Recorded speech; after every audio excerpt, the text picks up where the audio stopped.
The Lounge recommends you check out Arika's Tetris The Absolute, the Grandmaster 2 Plus. This challenging Tetris game, which is the sequel in Arika's Tetris Grandmaster series, will put your skill and knowledge throughout the Tetris franchise to the test. Can you clear its beginner mode, reach the Grandmaster rank in the normal mode, or survive the ruthless TA death mode? This updated version to the second entry has been re-released on Nintendo Switch and PlayStation 4 courtesy of Arcade Archives from developer Hamster. That said, you might want to give this challenge-defining sequel a shot and put yourself to the test. Welcome. The Gamer Man's Lounge. Awaken to play. Hopefully things are going well for you guys. As for me, welcome to the Gamer Man's Lounge. And today, it's going to be a commentary video. And to be honest with you here, I should be keeping on going and refraining from keeping commentary videos on this channel from collecting dust. So, here you go. Doing commentary videos way more than ever, but I'm going to be using the headset microphone because it makes things easier for me to figure out background noise and trying to make the spotlight for my voice so you don't have to worry about the background noise. Alright, enough beating around the bush, and let's get right on going to the topic of this video, which is going to center around the NVIDIA GeForce RTX4060 Ti, the 16GB model, because really, to be honest with you here, some shenanigans ensures. And I thought, okay, maybe the criticism, maybe the reception might be improved. Nope, slightly improved, but let's get right on going. Now, there has been concerns involving VRAM, and of course NVIDIA has been addressing that with the RTX 4070, which we have discussed in a previous news video. Okay, 12 gigs VRAM, so they're adding more VRAM. So that's better than being stuck with 8 gigabytes of VRAM, which has kind of been a thing when it came to the RTX 3070, and also, from what I've heard, the RTX 3070 Ti. So, yeah. Now, a lot of people have been pointing out, oh, we've been needing more VRAM on our PC ports because people still keep screwing up PC ports. And, yeah, PC ports have been terrible lately, which is why we don't buy games at launch. But then again, whether you're playing on PC or playing on console, buying a game day one is a bad idea. Not a good idea, to be honest with you here. It is what it is. It's the timeline that we're in. It is the way that it is. But anyway, let's get right on going. Now, people have been concerning about VRAM. People have been wanting to see more VRAM onto the NVIDIA cards. But with that totally said, there is the 8 gigs version of the RTX 4060 Ti that released as a budget-friendly 4060 Ti option. However, it released earlier in May. I don't think earlier in May, but I think around middle of May, to be honest with you here. The 4060 non-Ti card released surprisingly early last month. And there is the 4060 Ti 16 gigs version, and it launched with no say. It's out now. Nobody got any notification whatsoever. It's out now. It's available now. They just released it out. As a matter of fact, word has it that no one got review units. They never got any notifications. No board partners decided to hand over no review embargo. It just launched, released on, starting with Newegg. Interesting. Yeah, there's Newegg listings for the RTX 4060 Ti, 16 gigs because it's out now. Even though NVIDIA did not say a single damn thing. NVIDIA didn't say a single damn thing, which is very interesting. And here, I thought, okay, maybe the reception with 4060 Ti would be more improved compared to the other RTX 40 series card. Yeah, tiny, slight improved reception. The 40 series is known to be a train wreck. Like, the 4090 was more pricier than ever, and it also came with a dilemma when it came with the melting cable situation, and the melting cable situation is still yet to get figured out to this damn day. People are having a hard time trying to fight out that problem. And then if it's not the melting cables, it's the price compared to last generation. And then you have the situation where you have the price to performance. And guess what? NVIDIA should have really thought well the MSRP, and they also should have thought well about the price to performance ratio when it comes to the RTX 40 cards, which was the biggest criticism when it comes to all across the board when it comes to the RTX 40 series. And there's little improvement, which is where more of the critical panning comes from. It's like, okay, there's a small leap compared to RTX 30 series. Like, hey, there's improvements on the VRAM. There's, okay, RTX 4070 that performs the same as the 3080. Go fish. And then the next thing you know, people still dunk on the 40 series, and yeah, I can see where they're coming from when it comes to them criticizing and basically ripping a new one when it comes to RTX 40 series. Now, here's the thing that we really do want to keep in mind about. NVIDIA is known for their up and down cycle. There is the GTX 10 series. Okay, I got 1070 Ti on my last computer build. Now, RTX 30 series. The current one that I'm using, the one that I built over the holiday season in 2022, is the RTX 3070. Alright, people, as a matter of fact, people would still prefer the 30 series over the 40 series. Gee, I wonder why.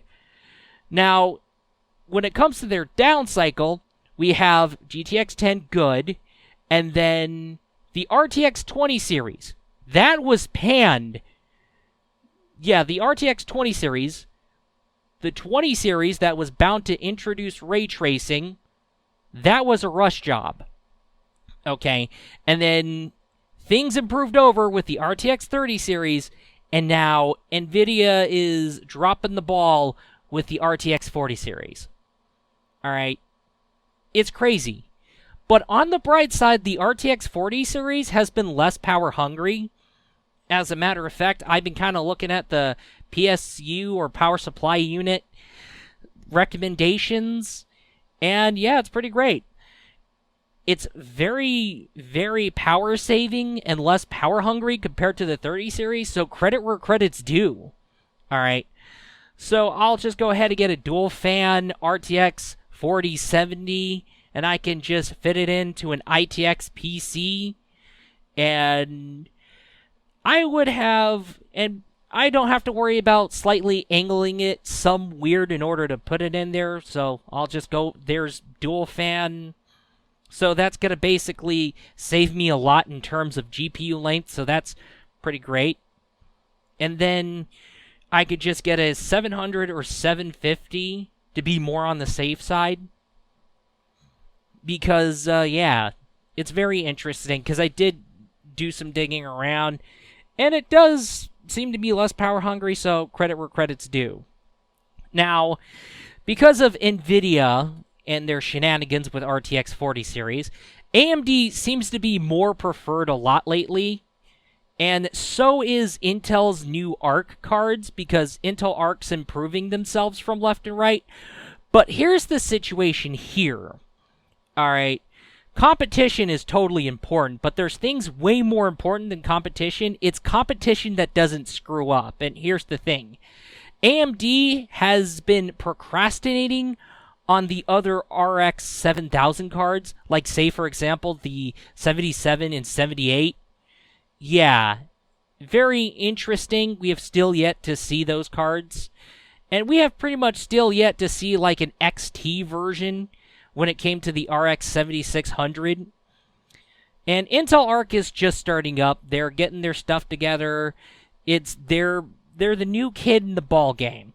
Maybe we could see some maybe we could see better results on the next generation. I'll get to that later.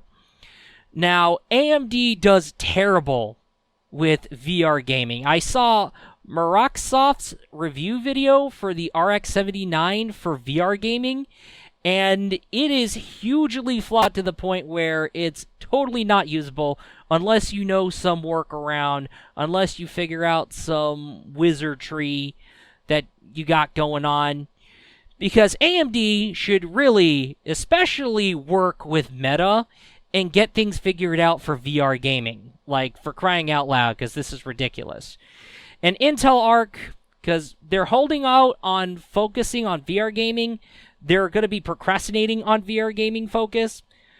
So with that totally said, NVIDIA is the only option where VR gaming works. And as a person who plays VR, especially when it comes to the Tokyo Game Show stuff, the VR events that keep on going, I look for an opportunity to pop in a VR headset and play some VR games from left and right. I want to find the time where I can to go pop in my VR headset, my Quest 2, and go to town on VR gaming. And like I said, especially when it comes to the Tokyo Game Show VR events that they have going on when Tokyo Game Show comes around, it's crazy. But as a VR gamer, it seems to be kind of ridiculous how NVIDIA seems to be the only option where VR gaming totally works. And I think Intel and AMD both need to be working with VR headset manufacturers and kind of figuring out about getting the jazz music and getting their stuff together and getting their stuff in gear, okay? Now, with that totally said, NVIDIA... Now, going back to NVIDIA, gamers are fearing that NVIDIA will leave behind gaming for AI. They're kind of fearing that NVIDIA will be dropping out of making gaming GPUs, and there's been concerns. Now, also another thing to keep in mind about, we're in a quality control dilemma. I'm not going to go ahead and say we're in a quality control crisis. We need to see more escalated cases when it comes to food products and food services. But we are in a quality control dilemma, especially when it comes to hardware and software, because hardware and software would release a mess. Like, I had to replace a keyboard after a couple of months with a newly designed version of a Corsair keyboard that I had, okay? And it still works with no issues whatsoever. It's more than 2 months old and it still works. Like, also, going into software, like, say, for example, there's been games that have been releasing a train wreck, and content for games that's been releasing a train wreck, like, go to Genshin Impact and you have Dea. I was really disappointed with the release of Dea, and when I reviewed her for Waifus of Gaming, man, I was disappointed. Now, here's what's going on. Companies really need to stop dropping the ball, and they really need to start learning to keep momentum. Okay? With situations, including the RTX40 series being a train wreck, like, on top of all this stuff, especially the stuff that we've been covering on news videos in the channel, okay, my question here, is gaming going to survive this decade? Like, this current decade is already a mess. And my guess is that the RTX 50 series will totally see NVIDIA getting it together with RTX 40 series. Okay? I really fear for the future of gaming, alright? Because people are already saying that we are near another video game depression. Alright? The gaming industry right now is not in a very good spot. Alright? We really can't afford to be dealing with the shenanigans, especially including the RTX 40 series debacle.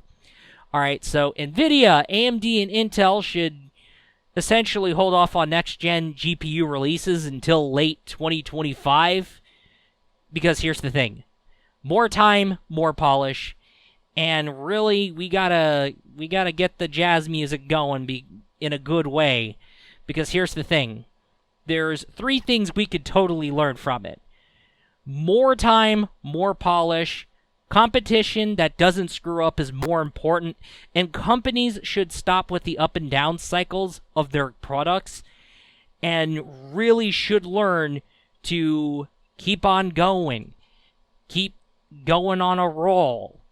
Okay? No, let's last longer without dropping the ball. Okay? If we can manage these 3 things, we can see improvements. Okay? I would like to see NVIDIA not screw up RTX 60 series.